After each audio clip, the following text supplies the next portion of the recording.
Good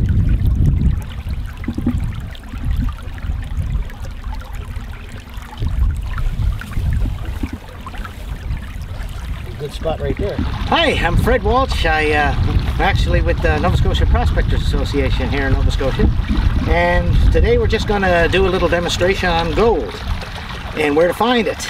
The beauty about panning is gold is 19 times heavier than water, which means it always sinks to the bottom. So we're at a stream bed here, and where to look? It's a good question.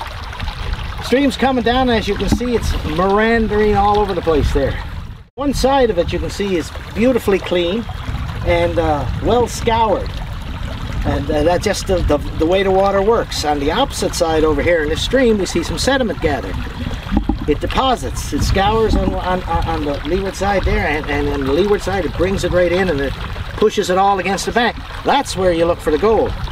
Now gold being 19 times heavier than water, there is no sense of taking the shovel and sticking it in on top of the sediment there, and well, unless it was just deposited 5 minutes ago, but it's not likely. It's always going to be at the bottom. Now the beauty about streams and that sort of thing, most of them go down to the bedrock, and that's where you want to go. You want to go deep. You want to get at the sediment below.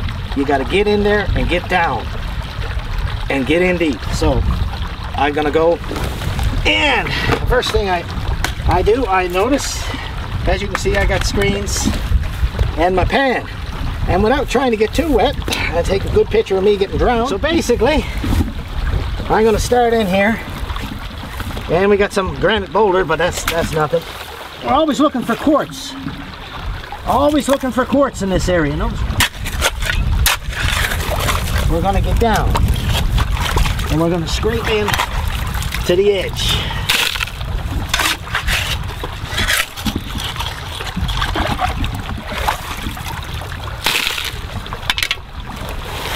And this is just a preliminary. This is a beautiful stream for doing it.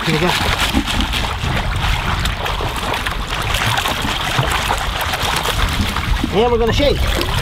And as you can see, there's lots of little boulders. And if you look, I got my pan underneath. I'll pick out the big stuff. And you look through that every now and then just to see. There's a piece of quartz in there.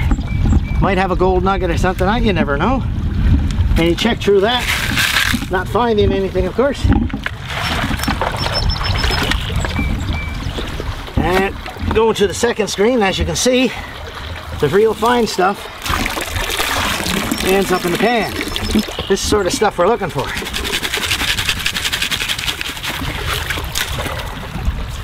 And again, this is a very fine one. So if there's little nuggets in here, we'll just hold that off. And what I find, if we've got what we call flour gold in here, then I'm going to start, because of the fineness of this screen, I'll look through that a little. I'll pan through that a little later. We got down what they call the concentrator, the fines.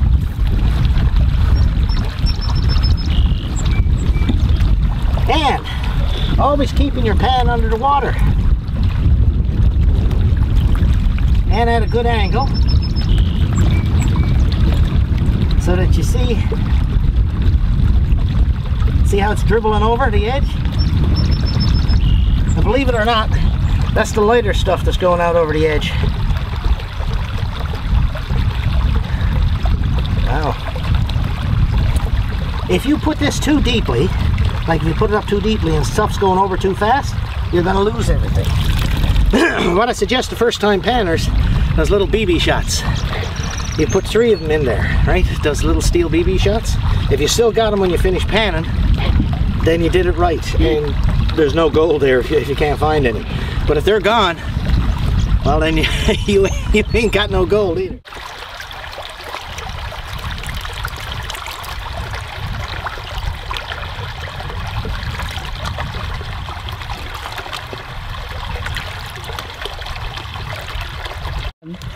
Basically, you can mistake it for flour.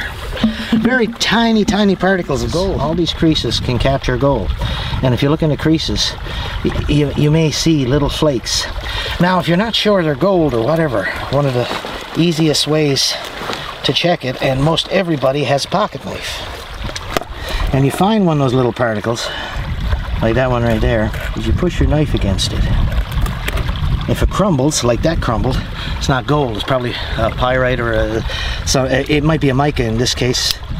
But little pieces of mica sometimes can actually look like gold. And so you just take the pocket knife and press it against it, and if it crumbles and crunches, it's not gold. Gold always impresses you. You can't break gold. The knife sinks into gold. We'll get down to what they call the concentrate.